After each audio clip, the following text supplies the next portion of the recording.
بسم اللہ الرحمن الرحیم۔ السلام علیکم ورحمۃ اللہ وبرکاتہ۔ نحمدہ ونصلی علی رسولہ الکریم، اما بعد فاعوذ باللہ من الشیطان الرجیم، بسم اللہ الرحمن الرحیم۔ وعباد الرحمن الذین یمشون علی الارض ہونا وإذا خاطبهم الجاہلون قالوا سلاما والذین یبیتون لربهم سجدا وقیاما والذین یقولون ربنا اصرف عنا عذاب جہنم ان عذابها كان غراما۔ وقال النبی صلی اللہ علیہ وسلم المؤمن للمؤمن كالبنيان يشد بعضه بعضا۔ وقال النبي صلى الله عليه وسلم يا أبا سفيان جئتكم بكرامة الدنيا والآخرة، أو كما قال عليه الصلاة والتسليم۔ اللهم صل على محمد في أول وأوسط وآخر كلامنا صلی اللہ علیہ وسلم۔ اللہم صلی علی محمد عدد ما فی علم اللہ صلاة دائمة بدوام ملک اللہ۔ تمام تعریفیں اس پاک پروردگار عالم کے لیے جس نے ہمیں عباد الرحمن بننے کے لیے کن اوصاف کو اختیار کرنا ہے اپنے کلام میں ارشاد فرمایا۔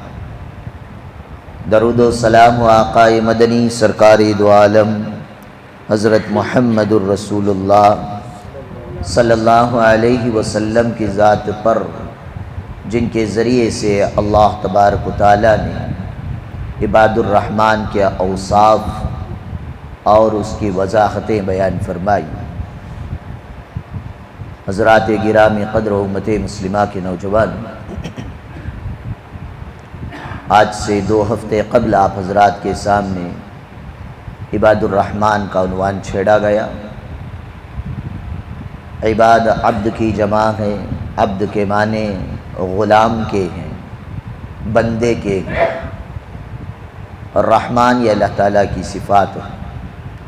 پچھلے ہفتے یہ بات بھی بیان کر دی گئی، اللہ تعالیٰ نے اللہ کے بندے کیوں نہیں فرمایا، رحمان کے بندے کیوں فرمایا، لفظ رحمان کی صفت کو اللہ تعالیٰ نے کیوں استعمال فرمایا۔ تو غرض یہ ہے دنیا میں جتنے انسان ہیں یہ سب اللہ تعالیٰ کے بندے ہیں، چاہے وہ اللہ پر ایمان لائے یا نہ ایمان لائے، چاہے مومن و مسلمان ہو یا اسلام کو ایکسپٹ نہ کرتے ہوں، وہ لوگ بھی اللہ تعالیٰ کے بندے ہیں۔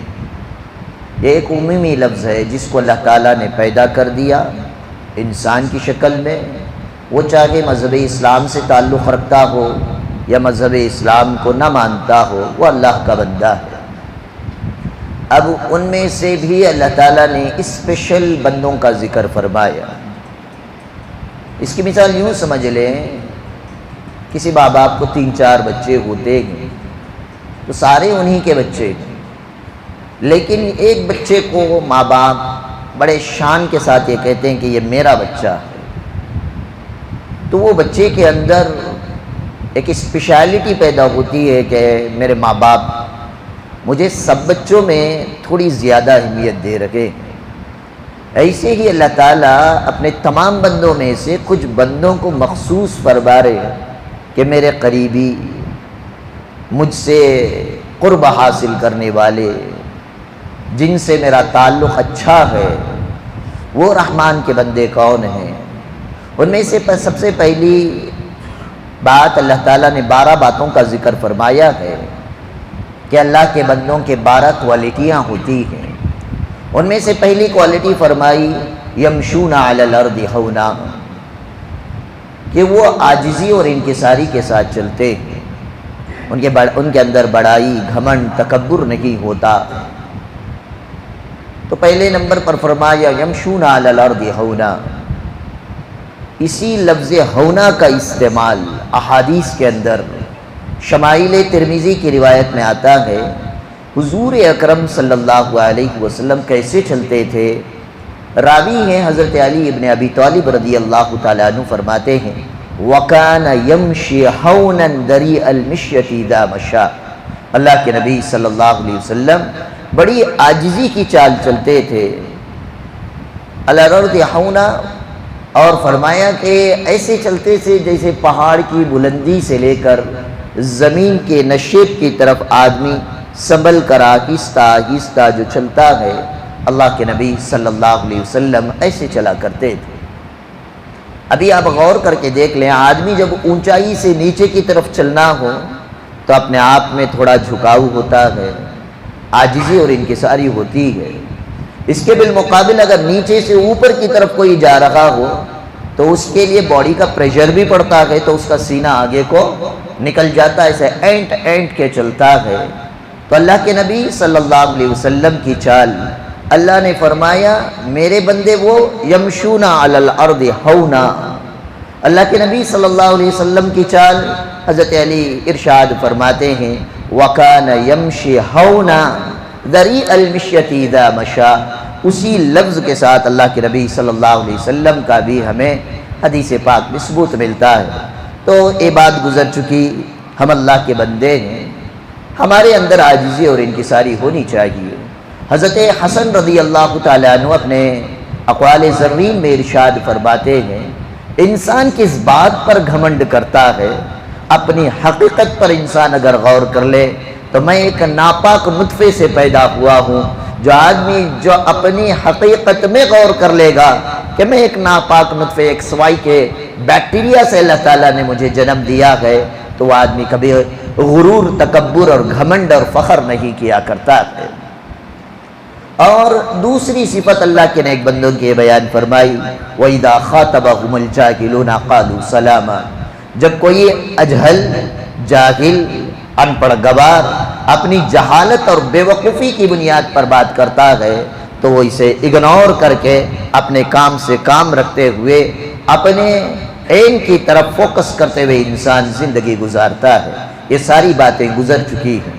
تیسرے نمبر پر اللہ تعالیٰ نے فرمایا جس بندے میں عاجزی آ جائے، جو بے وقوف قسم کے لوگ ہیں، اجہل الجہال جو لوگ ہیں، اگر وہ ان پر کمنٹ بھی کر رہے ہیں تو وہ اسے نظر انداز کر کے جو آدمی اللہ کو راضی کرنے کے لیے اپنی زندگی میں عاجزی اختیار کر لیتا ہے، تواضع اختیار کر لیتا ہے، تکبر، گھمنڈ، بڑائی، فخر، اپنے آپ میں بڑکپن کا سوچنے سے انسان دور رہتے ہوئے زندگی کرتا ہے، تو اللہ تعالیٰ تیسری صفت کی کوالٹی اس بندے کو عنایت فرماتے ہیں وَالَّذِينَ يَبِيتُونَ لِرَبِّهِمْ سُجَّدًا وَقِيَامًا، کہ اللہ تبارک و تعالیٰ اسے راتوں میں اللہ کے دربار میں قیام اور سجدہ یعنی عبادت کی توفیق عنایت فرماتے ہیں۔ اسی کے ساتھ ساتھ پچھلے ہفتے یہ بات بھی گزری، آج کے ہمارے نوجوانوں کی جو زندگی کا لائف سٹائل ہے، جو طریقہ ہے، راتوں کو ہمارے نوجوان کیسے برائیوں کا شکار ہو رہے ہیں، نشے کے شکار میں ملوث ہیں، کوئی سوشل میڈیا اور انٹرنیٹ کے چنگل میں پھنسا ہوا ہے، کوئی پبوں کے حوالے ہو چکے ہیں، کوئی شراب کے حوالے ہو چکے ہیں۔ افسوس تو اس بات پر ہوتا ہے اس امت کی مسلم خواتین، نوجوان بچیاں بے آج راتوں کے اندر اپنی عزت اور عصمت کی حفاظت نہیں کر پا رہی ہے۔ تو غرض یہ ہے پچھلے ہفتے یہ بات گزر چکی، جو اللہ تعالیٰ کے بندے ہوتے ہیں جن میں عاجزی انکساری ہوتی ہے، وہ اللہ تعالیٰ ایسے بندوں کو رات میں اپنے دربار میں عبادت کا موقع فراہم کرتے ہیں۔ اور اسی کے ساتھ ساتھ یہ بات بھی گزری تتجافى جنوبهم عن المضاجع يدعون ربهم خوفا وطمعا ومما رزقناهم ينفقون، کہ جو اللہ کے نیک بندے ہوتے ہیں ان کے بستروں سے ان کے پہلوئیں الگ ہو جاتی ہیں۔ حدیث پاک میں ارشاد فرمایا گیا کہ جو بندہ اللہ تعالیٰ کو پسند آ جاتا ہے، اللہ تبارک و تعالیٰ اسے وہ جتنا بھی تھکا رکھے تہجد میں اٹھ کر دوگانا ادا کر کے اللہ تعالیٰ کی رضا اور خوشنودی حاصل کرنے کا موقع فراہم کرتے ہیں۔ جو اللہ تعالیٰ کے عباد الرحمن نیک بندے ہوتے ہیں، اللہ تبارک و تعالیٰ کو اپنے ان بندوں کا رونا بھی پسند ہے، جاگنا بھی پسند ہے، ذکر و تلاوت، زندگی کا وہ جو کچھ بھی کام کرتے ہیں اللہ تبارک و تعالیٰ پسند فرماتے ہیں۔ لیکن جہاں پر یہ عباد الرحمن کی صفت آتی ہے وہی انسان کو بچنا چاہیے شیطان کے حملوں سے. اور پچھلے ہفتے گزر چکی انسان کا سب سے بڑا دشمن ان الشیطان للانسان عدو مبین، کھلا ہوا انسان کا اگر کوئی دشمن ہے تو وہ شیطان ہے. لیکن ہر ایک کے لیے شیطان اپنا الگ حربہ استعمال کرتا ہے. تو جو آدمی اللہ کی ذات پر ایمان لے آ گیا، رسول اللہ کی ذات پر ایمان لے آ گیا، جس کا ایمان دن بدن مضبوط ہو رہا ہے، شیطان وہاں پر اسے توحید سے نہیں روکتا ہے، الوہیت سے نہیں روکتا ہے، اللہ تعالیٰ کی ربوبیت کا یقین کم نہیں کرتا ہے، اللہ کے نبی صلی اللہ علیہ وسلم کی رسالت اور ختم نبوت پر ڈاکے شیطان نہیں ڈالتا ہے.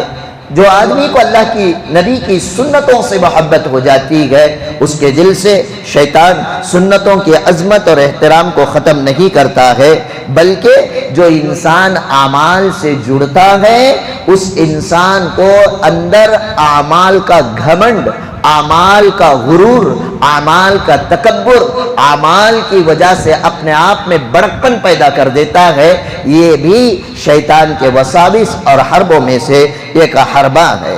اسی لیے پچھلے ہفتے آپ حضرات کے سامنے بات عرض کی تھی کہ عالم کو اپنے علم پر غرور نہیں ہونا چاہیے.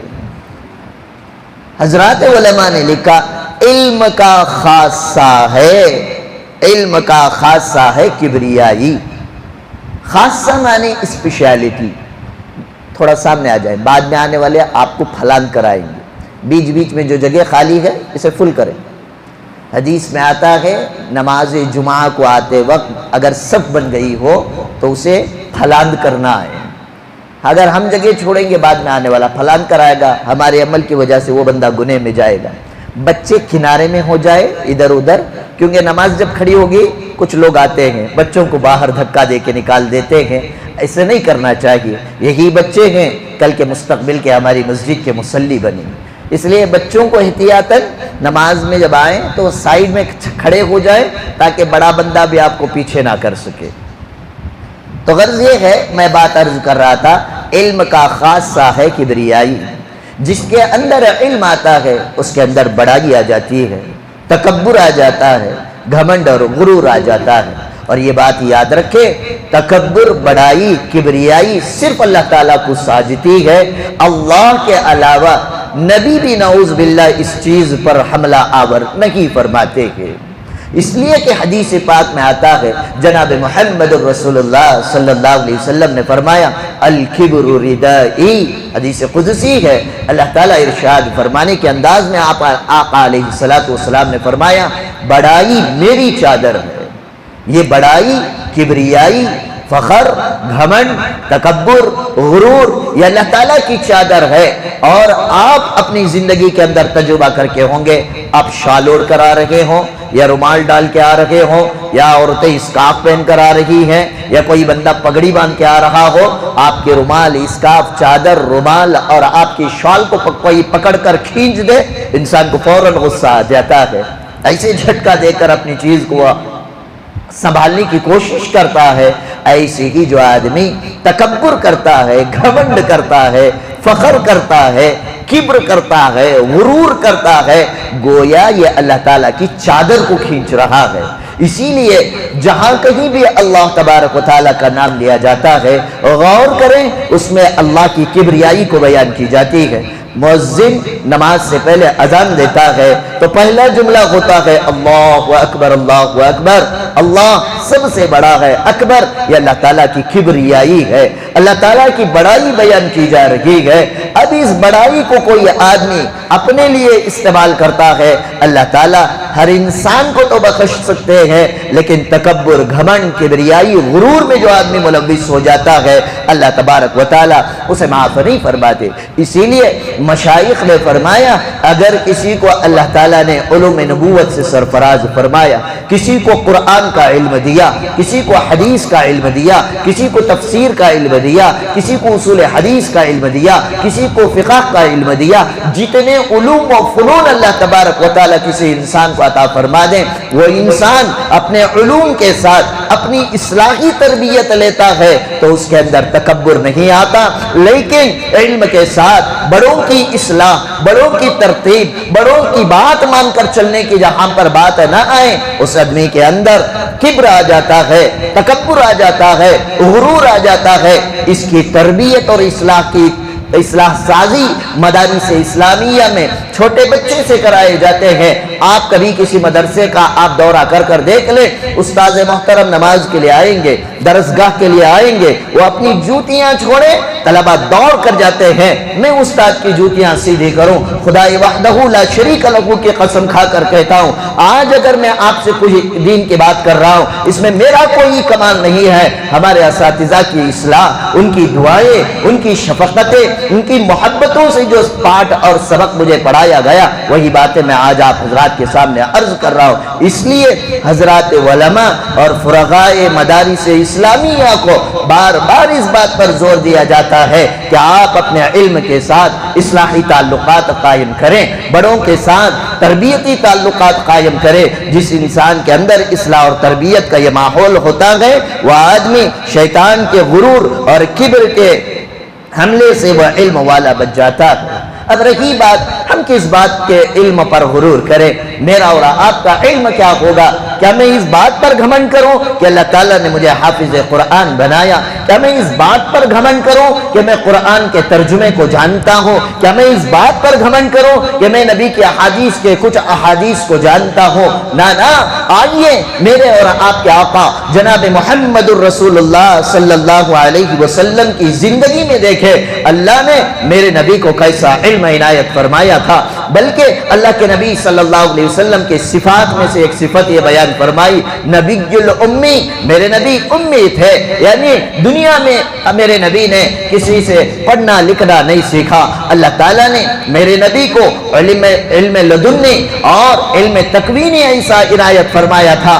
میرے نبی کا بولنا بے علم، میرے نبی کا چلنا بے علم، میرے نبی کا دیکھنا بے علم، میرے نبی کا کوئی کام کرنا بے علم، یہ ساری کی ساری دین اور شریعت جو کچھ بھی ہے یہ میرے نبی کا قول ہے، یہ میرے نبی کا فعل ہے، یہ میرے نبی کا کردار ہے، یہ میرے نبی کی پند و نصیحتیں ہیں، یہ میرے نبی کے واعظ و نصیحتیں ہیں، جس کو میں اور آپ علوم نبویہ سمجھتے ہیں۔ غرض یہ ہے حضور اکرم حضرت محمد الرسول اللہ صلی اللہ علیہ وسلم کو بابا آدم علیہ السلام سے لے کر آخری نبی جو میرے نبی سے پہلے تشریف لائے حضرت عیسیٰ ابن مریم علیہ السلام تک جتنے تقریباً 1,24,000 انبیاء آئے، ان تمام نبیوں کو اللہ تعالیٰ نے جتنا علم دیا تھا اس سے زیادہ علم اللہ تعالیٰ نے جناب محمد الرسول اللہ صلی اللہ علیہ وسلم کو اللہ تعالیٰ نے عنایت فرمایا۔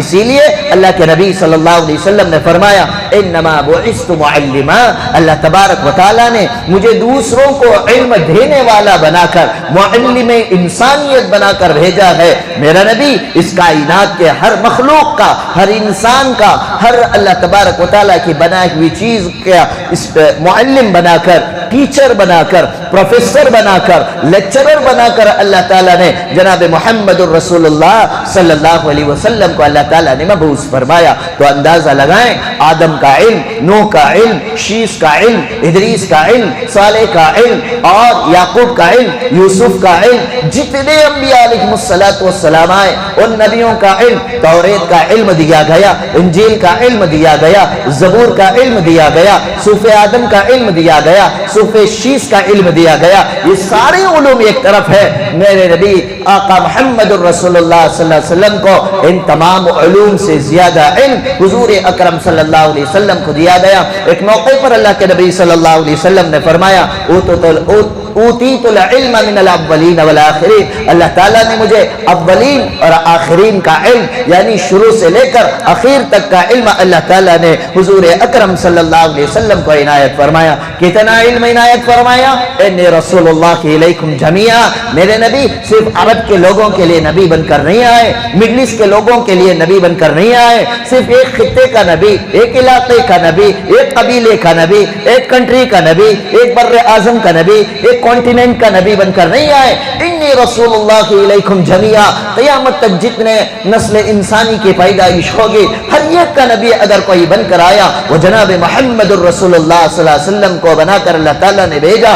جتنی زبانیں دنیا میں موجود تھی اللہ تعالیٰ نے میرے نبی صلی اللہ علیہ وسلم کو ان کا علم بھی عنایت فرمایا تھا. جب اللہ کے نبی صلی اللہ علیہ وسلم کو اتنا علم ملا تو کیا میرے نبی نے کبر کیا، تکبر کیا، بڑائی کی، گھمنڈ کیا، فخر کیا؟ میرے نبی صلی اللہ علیہ وسلم کو جب اتنا علم ملا تو کیا فرمایا؟ ہر ایک کی بات سنی، انسانوں کی بات سنی، جنات کی بات سنی، پرندوں کی بات سنی، جانوروں کی بات سنی، درختوں کی بات سنی، پتھروں کی بات سنی، جتنی اللہ تبارک و تعالیٰ کی مخلوقات ہیں ہر ایک کی بات سنی. انسانیوں کو تو سنی ہی. ابو بکر نے فرمایا میرے نبی نے سنا اور جواب دیا. عمر نے فرمایا میرے نبی نے سنا، جواب دیا. کبار صحابہ نے فرمایا میرے نبی نے سنا، جواب دیا. صغار صحابہ نے فرمایا میرے نبی نے سنا، جواب دیا. انصاری صحابہ نے فرمایا ان کی باتیں میرے نبی نے سنی، جواب دی. مہاجر صحابہ نے بیان کیا میرے نبی نے سنا، ان کا جواب دیا. ہر ایک کی سننے کے بعد آپ علیہ الصلوۃ والسلام ان کے مسائل کا حل، ان کی پریشانیوں کا حل، ان کی زندگی میں درپیش آنے والے جو کچھ بھی حالات ہوں ان حالات کا تقاضا پورا کرنے کے لیے اللہ تعالیٰ کی عطا کردہ وحی کے علم کے ذریعے سے ان صحابہ کے رہبری اور راشدی فرمائی. یہ تو انسانوں کی مثالیں تھے، یہ تو صحابہ کے. صحابہ سے ہٹ کر آپ نجاشی کے بادشاہ کو دیکھ لیں، حبشہ کے لوگوں کو دیکھ لیں، طائف کے لوگوں کو دیکھ لیں جو میرے نبی کے نہ ماننے والے تھے. وہ ابو جہل نے، وہ ابو لہب نے، وہ عتبہ عتیبہ اور شیبہ نے بھی بات کی. میرے نبی نے سنا، سن کر اپنے علم سے ان کا جواب عنایت فرمایا. یہ تو میرے نبی نے انسانوں کی سنی، اتنا ہی نہیں میرے نبی نے جنات کی بھی سنی. اللہ کے نبی صلی اللہ علیہ وسلم تشریف فرما ہے. جنات کا جنات کی ایک جماعت آئی، اس میں سے ایک متکلم آیا، آ کر اللہ کے نبی صلی اللہ علیہ وسلم سے بات کی. اے اللہ کے نبی صلی اللہ علیہ وسلم، ہم چاہتے ہیں کہ آپ ہمارے جنات کے درمیان بھی آئیں، اللہ کی توحید کی بات کریں، اللہ کی الوہیت اور ربوبیت کی بات کریں. راتوں رات میرے نبی نے صبح کا انتظار نہیں فرمایا. جن نے آ کر دعوت دی میرے نبی نے جن کو سنا اور راتوں رات بستر کو چھوڑ کر جنات کے پاس چلے گئے تاکہ جا کر اللہ کی توحید کو بیان کریں، اللہ کے الوہیت اور ربوبیت کو بیان کریں. جب میرے نبی نے ان جنات سے بات کی ان جنات نے میرے نبی کی سنی اور اسی جگہ پر کئی جنات نے اللہ کے نبی صلی اللہ علیہ وسلم کے ہاتھ پر ایمان قبول فرمایا. اور آج بھی مکے کی وادی میں آپ دیکھیں گے مسجد الجن نام کی ایک مسجد بنی ہوئی ہے. یہ وہی جگہ ہے جہاں پر جنات نے آپ علیہ الصلوۃ والسلام کے ہاتھ پر بیعت کی تھی. تو اللہ کے نبی صلی اللہ علیہ وسلم نے جب جنات کی سنی اور جنات کے تقاضوں کو پورا فرمایا، یہ ادا بھی اللہ تعالیٰ کو پسند آئی. تو اللہ تعالیٰ نے سورۃ الجن 29ویں پارے میں اتار کر امت کو بتا دیا کہ دیکھو جس نبی کو میں نے تمہارے درمیان پیکر مجسم معلم انسانیت بنا کر بھیجا، یہ کوئی ایسا ویسا نبی نہیں ہے، یہ صرف انسانوں کا نبی نہیں ہے، یہ انسانوں کی نہیں، یہ جنات کی بھی سنتا ہے، یہ جنات کے تقاضوں کو بھی پورا کرتا ہے. انی رسول اللہ الیکم جمیعا.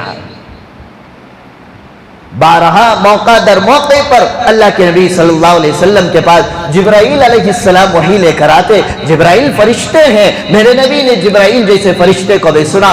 اسرائیل بھی آئے، پہلی مرتبہ اسرائیل نے اگر کسی کو سلام کیا میرے نبی صلی اللہ علیہ وسلم کے گھر پر تشریف لائے، دروازے کو نوک کیا، سلام کیا، میرے نبی نے سلام کا جواب دیا. اسرائیل کی بات بھی سنے، اپنے تقاضے بھی رکھے. اگر میں چلا جاؤں مجھ پر موت آ جائے اس کے بعد میری امت کا کیا حال ہوگا. میرے نبی نے اسرائیل کی بھی سنی اور اسرائیل کی بات کا جواب بھی دیا. ایک موقع پر اللہ کے نبی صلی اللہ علیہ وسلم کے پاس 7 فرشتے اللہ تبارک و تعالیٰ نے بھیجے تھے. اللہ کے نبی نے ان 7 فرشتوں کی باتوں کو بھی سنا اور ان کے تقاضوں کو بھی پورا کیا. میرے نبی کو اللہ تعالیٰ نے کتنا علم دیا تھا. بارہا اپنی سیرت کے عناوین میں سنا ہوگا. حضور اکرم صلی اللہ علیہ وسلم سے جانور شکایت کرتے تھے. ایک اونٹنی آئی اور آ کر اس نے سر اوپر نیچے کیا, عجیب و غریب آوازیں نکالنے لگے. اللہ کے نبی صلی اللہ علیہ وسلم نے اپنا دست شفقت اس اونٹ کی گردن پر پھیرا, اس کے چہرے پر ہاتھ پھیرا. پھیرنے کے بعد اللہ کے نبی نے اپنا کان لگایا, اس نے آوازیں کاڑی, اس کے بعد اس کو تھپکی دی اور پوچھا صحابہ سے یہ اونٹ کس کا ہے؟ صحابہ نے پوچھا اللہ کے نبی یہ اونٹ نے آپ کے ساتھ کیا کہا, آپ نے اس کے ساتھ کیا سلوک فرمایا؟ اللہ کے نبی نے فرمایا یہ اونٹ اپنے آقا کے بارے میں شکایت کر رہا ہے کہ اس پر بوجھ زیادہ ڈالا جاتا ہے اور اس کے لیے اس کے خوراک اور کھانے کی چیزیں کم دی جاتی ہیں. اللہ کے نبی نے صحابہ سے پوچھا یہ اونٹ کس کا ہے؟ فرمایا فلاں صحابی کا. فرمایا فوراً حاضر کیا جائے. صحابی کو بلا کر اللہ کے نبی نے تنبیہ فرمائی یہ اونٹ تمہاری شکایت کر رہا ہے, تم اس سے کام زیادہ لیتے ہو, اس کی خوراک بہت کم دیتے ہو, لہذا آئندہ ایسا نہ کرنا. اس کے بعد وہ صحابی فرماتے ہیں میں نے اس اونٹ سے کام لینا چھوڑ دیا, اسے بھرپیٹ خوراک دیتا تھا, اس لیے کہ یہ اونٹ تو وہ ہے جس کی بات اللہ کے نبی نے سنی ہے. بتائیں اونٹوں کی زبان اللہ تعالیٰ نے نبی صلی اللہ علیہ وسلم کو دے. مشہور واقعہ, شکاری نے ہرنی کا شکار کر لیا تھا, یہودی پکڑا کھڑا تھا, وہ ہرنی کسی اور سے شکایت نہیں کہ آپ علیہ السلام کا گزر ہوا, اس نے آواز دی, اللہ کے نبی پہنچ گئے, اس ہرنی کو میاں کیا, اس سے پوچھا کیا مسئلہ ہے؟ فرمایا دیکھو اس شکاری نے تو مجھے شکار کر لیا, میرے چھوٹے چھوٹے بچے پہاڑ کی اس پار پر میرے دودھ کا انتظار کر رہے, اب ان کے دودھ پینے کا وقت, آپ ضمانت لے لیں, میں خدا کے وحدہ لا شریک لہ کی قسم کھا کر کہتی ہوں میں جا کر اپنے بچوں کو دودھ پلا کر واپس آؤں گی. اللہ کے نبی نے ہرنی کی بات بھی سنی, اس یہودی سے فرمایا اس کو تو چھوڑ دے جب تک کہ واپس نہ آئے, میں تیری ضمان میں رہتا ہوں. اس یہودی نے اللہ کے نبی کے ضمانت میں رہنے کی بنیاد پر ہرنی کو تو چھوڑ دیا, وہ ہرنی گئی دودھ پلا کر واپس آئی. میرے نبی نے ہرنی کی بات بھی سنی, جانور کی بات بھی سنی اور اس کے مسئلے کو بھی حل کر دیا. ایمانداری سے بتانا ایمان والو, میں نے اور آپ نے بھی عالم الستو میں اللہ سے وعدہ کیا تھا اے اللہ تیرے اوپر ہم ایمان رکھتے ہیں, تیری بات ہم مانتے ہیں, تو ہی کرنے دھرنے والی ذات ہے. ایک ہرنی کو تو نبی سے کیا ہوا وعدہ یاد رہا اور میں اور آپ اپنے آپ کو مسلمان کہتے ہیں, اللہ سے کیے ہوئے وعدے کو بھول کر میں اور آپ زندگی گزار رہے. اتنا ہی نہیں, حضور اکرم حضرت محمد الرسول اللہ صلی اللہ علیہ وسلم نے صرف انسانوں اور جناتوں اور فرشتوں کے اور جانوروں کے نہیں سنے, بلکہ اللہ کے نبی صلی اللہ علیہ وسلم نے پتھروں اور کنکریوں اور پہاڑ, احد کے پہاڑ کی بھی سنی ہے. مشہور واقعہ, ابو جہل نے آیا تھا, آ کر میرے نبی سے فرمایا تھا اے محمد اگر میری یہ مٹھی میں کیا ہے تم بتا دو تو میں تم پر ایمان لے آؤں گا. اللہ کے نبی نے پوچھا میں بتاؤں یا تیری مٹھی میں بند کنکریاں تجھ کو بتائیں؟ نبی نے اشارہ کیا, ابو جہل کی بند مٹھی میں کنکریوں نے کہا اشہد ان لا الہ الا اللہ و اشہد ان محمد رسول اللہ. یہ آواز اپنی مٹھی کے کنکریوں سے سننا تھا. ابو جہل نے ڈر کے مارے پھینک کر دوڑتا چلتا بنا گیا. میرے نبی نے کنکریوں کی بھی سنی. ایسے ہی نہیں, تاریخ کے اندر اٹھا کر دیکھ لے, اللہ کے نبی صلی اللہ علیہ وسلم جب بھی صدیق اکبر سے ملاقات کرنا ہوتا میرے نبی کبھی فرمان نہیں بھیجتے کہ ابو بکر کو لے کر آؤ, اللہ کے نبی خود چلے جاتے تھے. اور حضرت صدیق اکبر رضی اللہ تعالیٰ عنہ کے گھر کے باہر دو پتھر لگے ہوئے تھے, ایک پر آپ علیہ السلام ٹیک لگاتے, اس پتھر کا نام متکا, تکیے کا پتھر, یعنی جس پر میرا نبی ٹیک لگا کر بیٹھتا تھا. اور دوسرا جو آگے پتھر تھا میرے نبی جیسے ٹیک لگا کر بیٹھتے وہ پتھر کہتا الصلاۃ والسلام علیک یا رسول اللہ. اس پتھر کا نام متکلم, وہ میرے نبی سے بات کرتا تھا. میرے نبی نے پتھروں کی بھی سنی, ابو جہل کی بند مٹھیوں میں کنکریوں کی بھی سنی. احد کے پہاڑ پر جب کھڑے ہوئے ہلنے لگا میرے نبی نے فرمایا اے احد تو کیوں ہل رہا ہے؟ تیرے اوپر ایک نبی, ایک صدیق اور دو شہید ٹہرے ہوئے ہیں. میرے نبی کی بات کو سن کر احد بھی ہلنے سے ٹہر گیا. کتنا علم دیا تھا اللہ نے میرے نبی کو, انسانوں کی سنی, جنات کی سنی, جانوروں کی سنی, فرشتوں کی سنی, کنکریوں کی سنی, پتھروں کی سنی. اتنا ہی نہیں, میرے نبی صلی اللہ علیہ وسلم نے درختوں کی سنی اور درختوں نے میرے نبی کی سنی.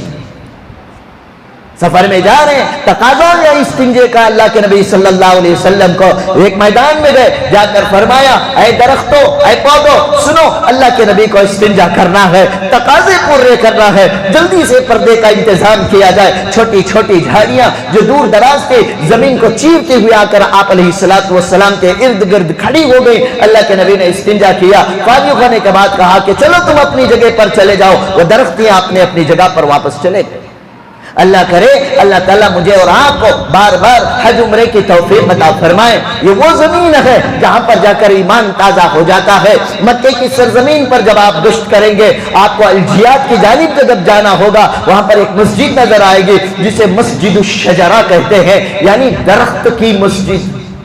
یہ کون سا درخت تھا؟ اللہ کے نبی صلی اللہ علیہ وسلم کا گزر ہو رہا تھا۔ ابو جہل نے فرمایا اے نبی اگر تم گواہی پیش کر دو کہ تم ہی نبی ہو، جو تم کہو گے میں ایمان لے آؤں گا۔ اللہ کے نبی نے درخت کی طرف اشارہ کیا، وہ درخت زمین پھاڑتا ہوا سیدھے آپ علیہ السلام کے سامنے آ گیا اور آ کر کہنے لگا الصلاۃ والسلام علیک یا رسول اللہ۔ میرے نبی نے درختوں کو سنا، درختوں نے میرے نبی کی سنی۔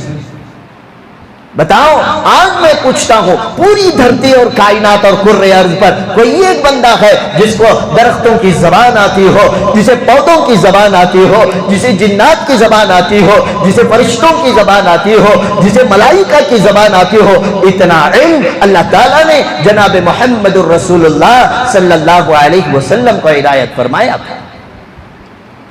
لیکن وہ حضور اکرم حضرت محمد الرسول اللہ صلی اللہ علیہ وسلم نے کبھی اپنے علم کی بنیاد پر تکبر اور گھمنڈ اور فخر اور غرور اور کبر نہیں کیا تھا۔ اتنا ہی نہیں، میرے نبی کو اللہ تعالیٰ نے اولین اور آخرین کا علم عنایت فرمایا۔ بابا آدم اپنی پیدائش کے بعد کے حالات کو واقف تھے، حضرت نوح شیس جتنے نبی آئے اپنے اپنے دور کے جانکار تھے۔ اللہ تعالیٰ نے حضور اکرم صلی اللہ علیہ وسلم کو وہ عالم الستو کا علم قرآن کے ذریعے سے عنایت فرمایا۔ جتنا علم آدم کو دیا، حوا کو دیا، شیس ادریس کو دیا، جتنے نبیوں کا علم تھا، توریت کا علم، زبور کا علم، انجیل کا علم، وہ علم بھی اللہ تعالیٰ نے جناب محمد الرسول اللہ صلی اللہ علیہ وسلم کو دیا۔ اتنا ہی نہیں بلکہ فرمایا اے نبی تمہارے دنیا میں جانے کے بعد تمہاری امت کا کیا حال ہوگا؟ تمہاری امت بنو اسرائیل کے نقش قدم پر چلے گی۔ اگر بنو اسرائیل کے کسی فرد نے اپنی ماں کے ساتھ زنا کیا ہے، تمہاری امت کا فرد بھی اپنے ماں کے ساتھ زنا کرے گا۔ قرب قیامت کی کیا نشانیاں ہوں گی، کن حالات سے دوچار ہونا پڑے گا؟ تمہارے جانے کے بعد نبوت کا دور ختم، خلافت کا دور آئے گا، خلافت کے بعد امارت کا دور آئے گا، امارت کے بعد ڈکٹیٹرشپ آئے گی، اور اس ڈکٹیٹرشپ کے دوران امت کے ساتھ کیا معاملات ہوں گے؟ سارے البدایہ والنہایہ کی حدیث، ابواب الفتن کی حدیث، الترغیب والترہیب کی کتابوں کو اٹھا کر آپ پڑھ لیں۔ اللہ کے نبی صلی اللہ علیہ وسلم نے قیامت تک اس دنیا کے اندر مسلم امت پر درپیش آنے والے مسائل کا حل اللہ کے نبی نے بتایا۔ اتنا ہی نہیں، مرنے کے بعد قبر میں کیا ہوگا، منکر نکیر کیا معاملہ کریں گے، قبر کے اندر عذاب ہوگا، سزا ہوگی، اجر ہوگا، کیا ہوگا، حشر کا میدان کیسے برپا قائم ہوگا، اللہ تعالیٰ کے عرش اور کرسی کیسی ہوگی، اللہ تعالیٰ کس طرح سے فیصلے فرمائیں گے، اللہ تعالیٰ کے فیصلے کرنے کا انداز کیسا ہوگا، اللہ کے عرش کے سائے تلے کون لوگ موجود رہیں گے، یہ ساری باتیں اللہ کے نبی صلی اللہ علیہ وسلم نے ہمیں بتا دی۔ بلکہ معلوم یہ ہوا ماضی کا بھی علم اللہ کے نبی کو پاسٹ کا علم بھی دیا تھا، دور حاضر کا حال کا علم بھی اللہ تعالیٰ نے عنایت فرمایا تھا، مستقبل اور فیوچر میں پیش آنے والے کچھ چیزوں کا علم اللہ تبارک و تعالیٰ نے جناب محمد الرسول اللہ صلی اللہ علیہ وسلم کو عنایت فرمایا۔ اب بتائیں سب سے زیادہ علم اللہ تعالیٰ نے کس کو عنایت فرمایا؟ کس کو بھائی؟ مجھے، مسجد کے امام کو، مفتی کو، عالم کو، صحابہ کو، ساری کائنات میں تمام نبیوں سے بڑھ کر اللہ تعالیٰ نے کسی کو علم عنایت فرمایا تو وہ جناب محمد الرسول اللہ صلی اللہ علیہ وسلم کی عظیم ترین شخصیت۔ اتنا علم دینے کے بعد میرے نبی کے لیے اللہ تعالیٰ نے کیا لفظ استعمال فرمایا؟ وَمَا أُوتِيتُم مِّنَ الْعِلْمِ إِلَّا قَلِيلًا۔ اے نبی میں نے تمہیں جو علم دیا ہے یہ سارا علم ذرہ برابر ہے، یہ سارا علم آدم سے عیسیٰ تک انسانوں، جناتوں، فرشتوں، درختوں، حجروں، پہاڑوں، دنیا میں جتنی لینگویجز کا علم میں نے تمہیں دیا ہے، یہ سارا علم وَمَا أُوتِيتُم مِّنَ الْعِلْمِ إِلَّا قَلِيلًا، یہ تو ذرا علم۔ وَلَئِن شِئْنَا لَنَذْهَبَنَّ بِالَّذِي، اللہ تعالیٰ نے فوراً اپنی شان بے نیازی کا اظہار فرمایا، اگر تم اس کو برداشت نہ سکو تو یہ علم میں تم سے چھین لوں گا۔ اللہ تعالیٰ کی شان بے نیازی دیکھیں، اور میں اور آپ کس علم پر گھمنڈ کر رکھے ہیں؟ کس علم پر؟ قرآن کے ترجمے کے علم پر، حدیث کے ترجمے کے علم پر، قرآن کی تفسیر کے علم پر، فقہ کی تفسیر پر، علوم کا سمندر اللہ تعالیٰ نے جناب محمد الرسول اللہ صلی اللہ علیہ وسلم کو عنایت فرمایا۔ اس کے باوجود میرے نبی کی عاجزی یہ تھی، چال ایسی تھی، یمشون علی الارض ہونا، اللہ کے نیک بندے جب چلتے تھے عاجزی و انکساری کا پیکر مجسم بن کر، وَإِذَا خَاطَبَهُمُ الْجَاهِلُونَ قَالُوا سَلَامًا، کوئی جہالت کی بنیاد پر اگر بات کرتا تو اللہ کے نبی صلی اللہ علیہ وسلم اسے اگنور کر دیتے، اور الَّذِينَ يَبِيتُونَ لِرَبِّهِمْ سُجَّدًا وَقِيَامًا، میرے نبی راتوں میں ایسی عبادتیں کرتے تھے، امی عائشہ فرماتی ہے اللہ کے نبی صلی اللہ علیہ وسلم کے پیر مبارک کے اندر ورم آ جاتا تھا۔ ہم نے کل شب برات میں اپنی طاقت اور بساط کے مطابق شب بیداری کی، کوئی 12، 12:30، 1 دیر تک۔ حالت آج کیا بنی ہے؟ تمہیں دیکھ کر مجھے سونا آ رہا ہے، نیند آ رہی ہے۔ کل پورا دن بولا، رات میں بولا، دعائیں ہوئی، جتنا تم نے آرام کیا اتنا ہم نے بھی آرام کیا، پھر بول رہے ہیں۔ لیکن فرق دیکھیں، یہ جو کل کی رات جو ہم نے تھوڑی دیر جاگ لی، یہ تو سال میں 1-2 مرتبہ ہم کرتے ہیں۔ میرے نبی صلی اللہ علیہ وسلم کا روٹین ہی یہی تھا، عشاء پڑھتے، تھوڑی دیر آرام کرتے پہلے پہر کے اندر، پھر بستر سے جدا ہو کر کھڑے ہو جاتے۔ یبیتون لربہم سجدا وقیاما، اللہ کے دربار میں قیام اور سجدے کی حالت میں میرا نبی ایسی عبادت کرتا، خدا کی قسم پوری دنیا کے لوگوں کی عبادت ہے ایک طرف، اور میرے نبی کا ایک سجدے کا مقابلہ کوئی نہیں کر سکتا۔ ایسی عبادت کرنے والے، لیکن زندگی یمشون علی الارض وکان یمشی ہونا، بڑی عاجزی اور انکساری والی۔ اللہ کے نبی صلی اللہ علیہ وسلم کو کبھی اپنے علم کی بنیاد پر تکبر اور گھمنڈ نہ آیا، کبھی اللہ کے نبی نے اپنے کو بڑا نہ سمجھا۔ صحابہ کے درمیان اللہ کے نبی ایسے بیٹھتے تھے، باہر سے وفود آتے، ایران سے اور قیصر سے، کسرا سے، جو وزراء آتے اللہ کے نبی کے پاس، وہ آ کر پوچھتے بتاؤ تمہارا بادشاہ کون ہے، تمہارا حاکم کون ہے، تمہارا گورنر کون ہے، تم کس کی سلطنت کے تابع ہو؟ صحابہ بتاتے دیکھو وہ مسجد نبوی پر زمین پر جو اینٹ کا تکیہ بنا کر سو رہا ہے وہ ہمارا بادشاہ ہے۔ اتنی عاجزی آج ملا مولوی کو 2 علم کی کتابیں کیا پڑھ لی، وہ آدمی اپنے کپڑوں کے ایرن ٹوٹنے کو بھی برا سمجھتا ہے، اپنے آپ کو بڑا سمجھنے لگتا ہے، اور اپنے آپ کے اندر ایک منصب اور عہدہ اور کرسی کا طالب بن جاتا ہے۔ یہ بننا یا عادتوں کا آنا یہ علم کا کبر اور گھمنڈ ہے، اور یہ پیدا کرتا ہے شیطان۔ جس آدمی میں یہ فطرتیں، یہ خصلتیں ہم دیکھ لیں تو سمجھ لینا یہ بندہ یا علم والا شیطان کے حربے کا شکار ہو چکا۔ اور پچھلے ہفتے عرض کیا تھا، یہ تکبر، یہ گھمنڈ، یہ کبر، یہ فخر انسان کو اکارت اور برباد کر کے چھوڑ دیتا ہے۔ علم تو شیطان کے پاس بھی تھا، عبادت تو شیطان بھی کیا کرتا تھا، لیکن اسے فخرج منہا فإنک رجیم کا جو پروانہ ملا، کیوں ملا؟ اللہ نے اکارت کر کے جنت سے جو نکالا، وہ کس وجہ سے؟ اس لیے کہ اس کے اندر تکبر اور گھمنڈ آ گیا تھا۔ اس نے کہہ دیا تھا خلقتنی من نار وخلقتہ من طین، تو نے مجھے آگ سے بنایا اور آگ اوپر کو جاتی ہے، اور اس آدم کے پتلے کو تو نے مٹی سے بنایا، مٹی پڑی رہتی ہے، اوپر جانے والا نیچے والے کے سامنے جھک نہیں سکتا۔ اسی تکبر اور گھمنڈ کی وجہ سے اللہ تبارک و تعالیٰ کے اکارت سے آج بھی وہ شیطان رجیم قرار دیا گیا، مردود قرار دے دیا گیا۔ تو غرض یہ ہے پچھلے ہفتے عرض کیا تھا انسانوں میں سب کے سب انسان ہلاک اور برباد ہوں گے، لیکن وہ لوگ بچیں گے جن کے پاس علم ہوگا۔ اگر علم میں گھمنڈ آ گیا، تکبر آ گیا، کبریائی آ گئی اور بڑائی اور غرور آ گیا تو وہ تکبر، وہ گھمنڈ، وہ کبر، وہ برائی اسے لے کر اکارت اور برباد کر دیتی۔ اور دوسرا، انسان کے اندر گھمنڈ آتا ہے عمل سے۔ کس سے بھئی؟ عمل سے۔ اعمال کئی طرح کے، اللہ تعالیٰ نے نماز باجماعت اگر پڑھنے کی توفیق دے دی تو یہ اللہ تبارک و تعالیٰ کا مجھ پر اور آپ پر فضل اور احسان ہوا۔ ہم فرض ادا کر کے اللہ پہ کوئی احسان نہیں کر رہے۔ وَمَا خَلَقْتُ الْجِنَّ وَالْإِنسَ إِلَّا لِيَعْبُدُونَ، ہماری خلقت کا مقصد ہی اللہ تعالیٰ نے بیان فرمایا کہ تم اللہ تعالیٰ کی بندگی کرو۔ اسی بندگی کے شعبے میں سے ایک کام ہے نماز کا پڑھنا، اعمال سے جڑ کر رہنا۔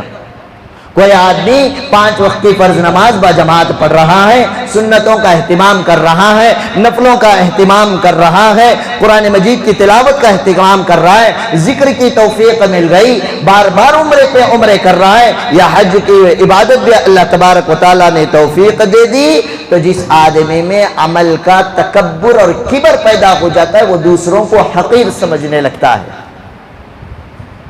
کیا سمجھنے لگتا ہے؟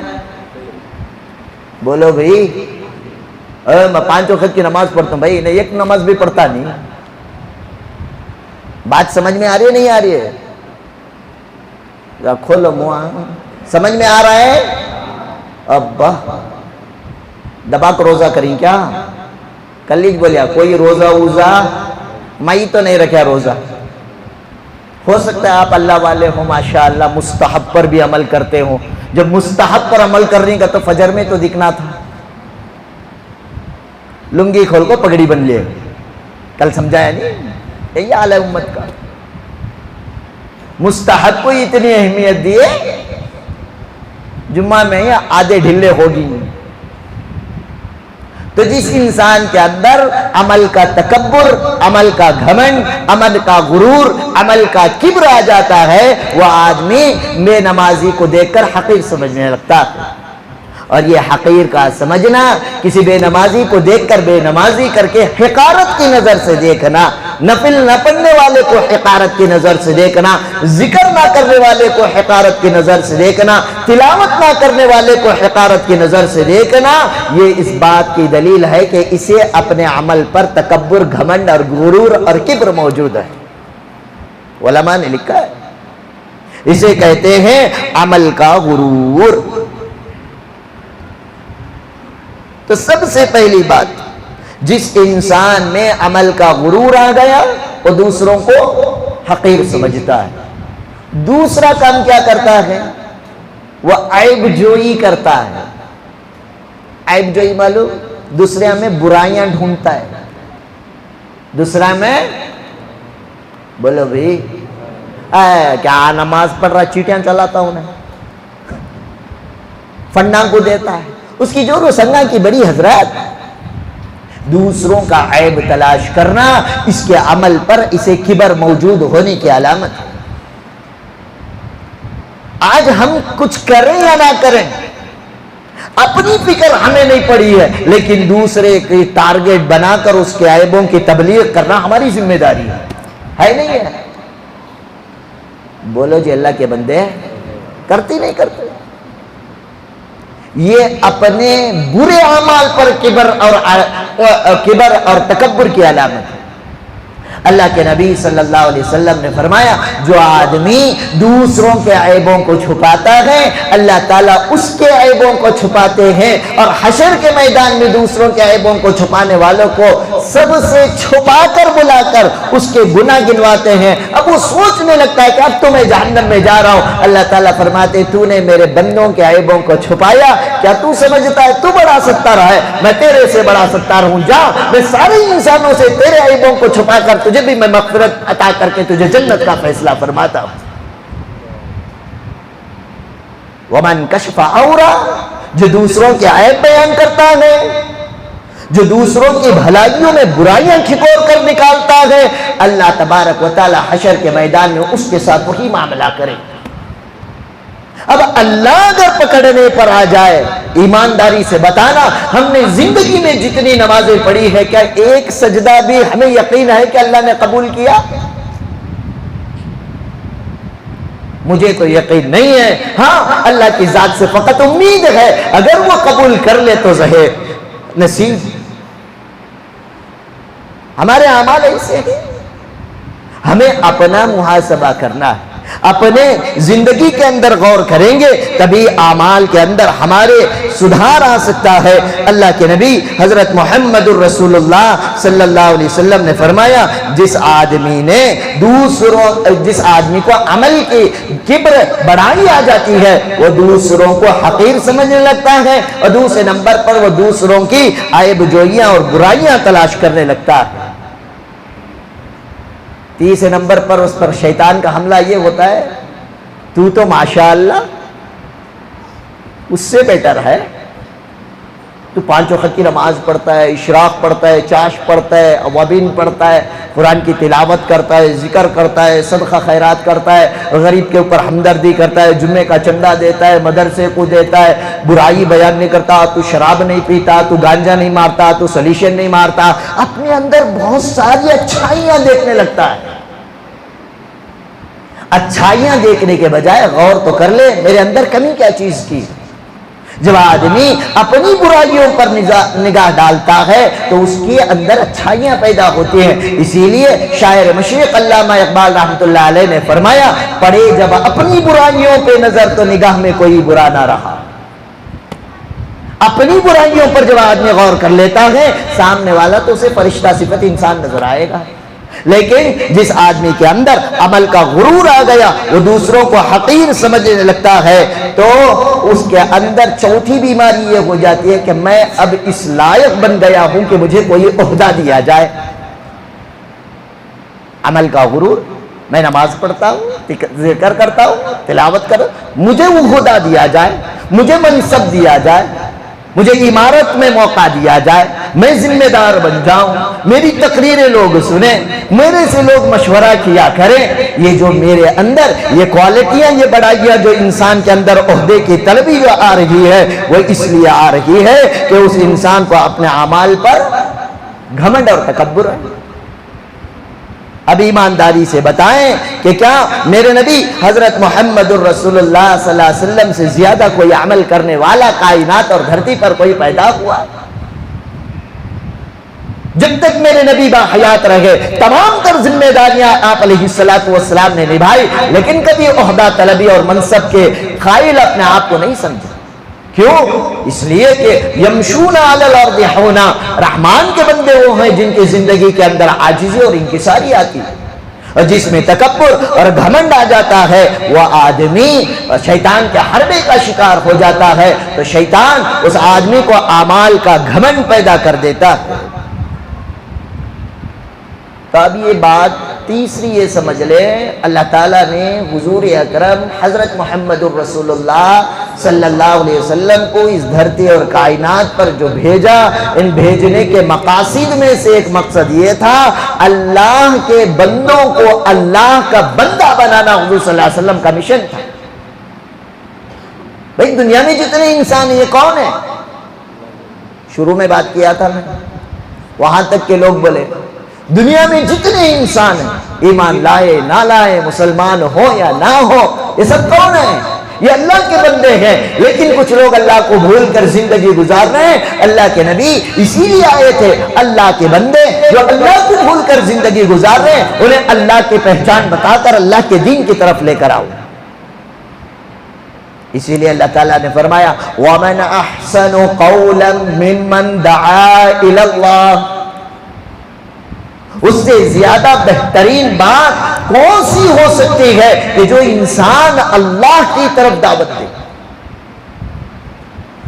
غیروں کے درمیان جا کر اللہ تعالیٰ کی توحید، اللہ تعالیٰ کی الوہیت، اللہ تعالیٰ کی ربوبیت، اللہ تعالیٰ کے کلام مقدس کے بارے میں ان کے دلوں میں جو شکوک و شبہات آج میڈیا کے ذریعے سے پیدا کی جا رہی ہے، اسلام کے خلاف جو لٹریچر غیروں میں تہذیب کے ساتھ پھیلایا جا رہا ہے، جو ہمارا پڑوسی کبھی نمستے نمسکار کہہ دیا کرتا تھا، آج مسلمان کے نام سے جو نفرت کر رہا ہے، ایسے لوگوں تک جا کر اللہ کے دین کے مقام و مرتبہ، اس کے اندر اس کے دل میں جو اسلام سے متعلق شکوک و شبہات پیدا ہوئے ہیں، ان شکوک اور شبہات کا ازالہ کر کے دین اسلام کا ایک بہترین آئینہ، اللہ کے نبی کو ایک بہترین رول ماڈل کی شکل میں اس کے سامنے پیش کیا جائے، ایسے کام کے بارے میں اللہ نے فرمایا وَمَنْ أَحْسَنُ قَوْلًا مِّمَّنْ دَعَا إِلَى اللَّهِ، اس سے بہتر کیا بات ہو سکتی ہے، کون سا انسان ہو سکتا ہے جو لوگوں کو اللہ کی طرف دعوت دے۔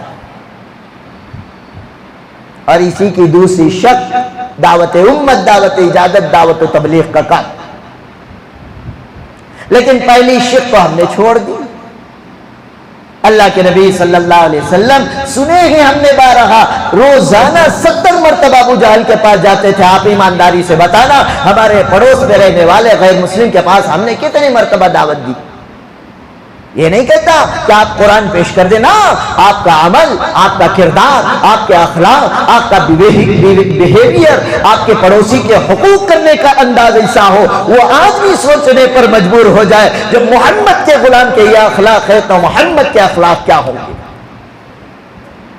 اور آج امت مسلمہ کے جتنے بدترین اخلاق ہیں، شاید آج سے پہلے کرۂ ارض میں اتنے بدترین اخلاق والے مسلمان شاید گزرے ہوں گے۔ تو بہرحال اللہ تعالیٰ نے فرمایا اس سے زیادہ کس کی بات اچھی ہوگی جو اللہ کی طرف بلائے۔ اس کے بعد اللہ نے شرط رکھی وَمَنْ أَحْسَنُ قَوْلًا مِّمَّنْ دَعَا إِلَى اللَّهِ، اتنا تو ہر کوئی عالم بیان کرتا ہے کہ یہ سب سے اچھی بات ہے، سب سے اچھا کام ہے، لوگوں کو اللہ کے دین کی طرف بلاؤ۔ آگے اللہ نے شرط بیان فرمائی وَعَمِلَ صَالِحًا، وَعَمِلَ صَالِحًا، اس سے بہتر بات کیا ہو سکتی ہے جو لوگوں کو دین کی طرف بلائے اور اس کے اعمال بھی اچھے ہو۔ لیکن آج ہمارے اعمال کو ہمیں سنوارنے کی ہمیں کوشش کہاں ہو رہی ہے؟ بیان بھی سنتے ہیں اس لیے سنتے ہیں تاکہ دوسروں کو کہیں، عمل کرنے کے لیے نہیں۔ کچھ پڑھتے بھی ہیں اس لیے پڑھتے ہیں تاکہ دوسروں کو بتائیں، لیکن صحابہ کا مزاج یہ نہیں تھا۔ سنتے تھے، اپنی زندگی میں لاتے تھے، اس کے بعد میں اپلائی کرتے تھے۔ اسی لیے میں نے اس سے پہلے عرض کیا تھا، سعودی عرب کے علماء کی ایک جماعت آئی تھی، الحمدللہ 2-3 علماء ہماری مسجد میں آئے اور مکتب کے تمام اساتذہ میں بات کرتے ہوئے بات کی تھی صحابہ کا مزاج کیا تھا۔ صحابہ کا مزاج یہ تھا کہ اللہ کا حکم اترتا، اسے اپنی زندگی میں لاتے اور اسے آگے پیش کر دیتے۔ آج ہمیں کوئی شریعت کا حکم ملتا ہے، ہم زندگی میں تو نہیں لاتے، آگے پیش کر دیتے ہیں۔ یہ صحابہ کے مزاج کے خلاف ہے۔ مثال دیتے ہوئے سعودی کے عالم نے ارشاد فرمایا، دیکھو پردے کے آیتیں اللہ تعالیٰ نے عشاء کے وقت میں اتاری، پردے کی آیتیں اللہ تعالیٰ نے عشاء کے وقت میں اتاری، اور صبح کی نماز میں جب صحابیات مسجد نبوی میں آئی، سارے کے سارے صحابیات پردے کے ساتھ تشریف لائی تھی۔ آیتیں اتری عشاء میں اور اس کو سنا، اپنی زندگی میں عمل کیا، اور راتوں رات سارے مدینے میں بات پھیلا دی۔ فجر میں مستورات آ رہے ہیں تو برقعے کے ساتھ آ رہے ہیں۔ اتنی فاسٹ عملی زندگی تھی صحابہ کی۔ آج ہماری زندگی کو اٹھا کر دیکھ لیں، بچپن سے بوڑھے ہو گئے، 40-50 کے ہو گئے، زندگی بھر سنتے رہے کہ زندگی میں روزانہ 5 نمازیں فرض ہیں، آج تک ہماری زندگی میں 5 نمازیں نہیں آئی جو اسینشیل عبادت ہے۔ تو ہم سے بڑا بدقسمت کون ہو سکتا ہے؟ تو بہترین بات کس کی بات ہو سکتی ہے؟ وَمَنْ أَحْسَنُ قَوْلًا مِّمَّنْ دَعَا إِلَى اللَّهِ، جو اللہ کے دین کی طرف لوگوں کو بلائے، یہ یقیناً سب سے اچھی بات ہے، لیکن شرط یہ لگائی وَعَمِلَ صَالِحًا، خود بھی عمل کرے، عمل کرنے کے بعد اپنے عمل پر گھمنڈ نہ کرے، تکبر نہ کرے، غرور نہ کرے، پھر کیا سمجھے؟ وَقَالَ إِنَّنِي مِنَ الْمُسْلِمِينَ، میں تو اللہ کا ایک معمولی درجے کا مسلمان بندہ ہوں۔ اس کی زندہ مثال ہمیں آپ علیہ الصلوۃ والسلام کی زندگی میں اور صحابہ کی سیرت میں ملتا ہے۔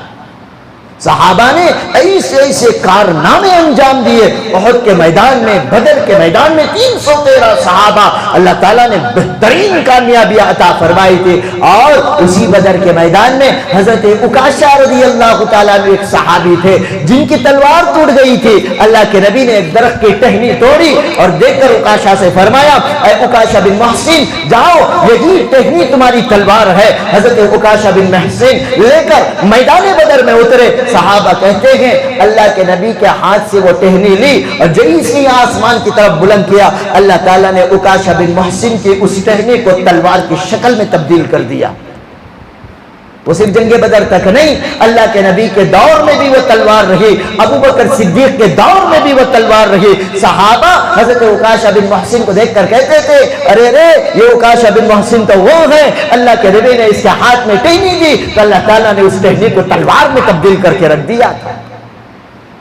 اتنے بڑے کارنامے انجام دیے۔ حضرت قتادہ کئی صحابی کے احد کے میدان میں تیروں کی برسات میرے نبی پر ہو رہی تھی، یہ حضرت قتادہ تھے جو آ کر اللہ کے نبی کے سامنے کھڑے ہو گئے، اللہ کے نبی کی طرف آنے والی تیروں کو اپنے سینوں پر لیا، وہی ایک تیر نکلی تھی اللہ کے نبی کی طرف آ رہے تھے، پلٹے اللہ کے نبی کو بچانے کے لیے، تیر آئی آنکھ میں گھسی، دیدہ باہر ہو گیا، ہاتھ پکڑ کر پلٹے، اللہ کے نبی نے تیر نکالا، بسم اللہ پڑھی، اللہ کے نبی نے نبوت والا ہاتھ آنکھ پر رکھا، کچھ پڑا، ایسے ہاتھ کر کے یوں دھکا دیا۔ حضرت قتادہ کو دیکھا، صحابہ نے فرمایا پہلے سے بھی خوبصورت آنکھ ہو گئی تھی حضرت قتادہ کی۔ اتنے بڑے کارنامے انجام دیے۔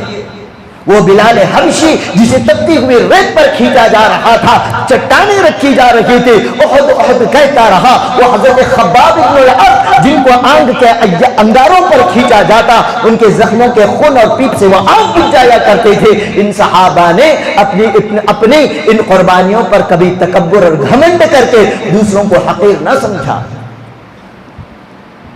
کیوں؟ اس لیے کہ وقال اننی من المسلمین، یہ اپنے آپ کو اللہ کا ایک اسلام پر عمل کرنے والا معمولی بندہ سمجھتے تھے، ان کے اندر تکبر، گھمنڈ، غرور اور کبر نہیں تھا۔ اسی کا نتیجہ ہے کہ آج ہم یہاں پر بیٹھ کر ان صحابہ کی قربانیوں کو یاد کر رہے ہیں، لیکن میں اور آپ آئے نئے دن حکومتوں کا شکار ہوتے جا رہے ہیں۔ کیوں؟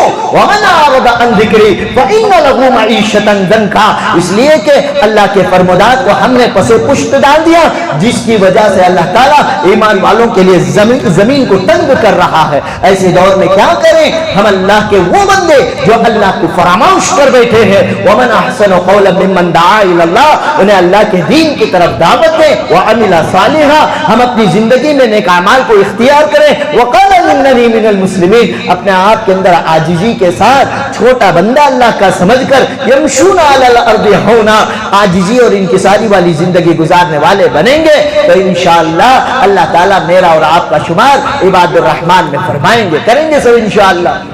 اللہ تبارک و تعالیٰ کہنے سننے سے زیادہ عمل کی توفیق عطا فرمائے۔ وآخر دعوانا ان الحمد للہ رب العالمین۔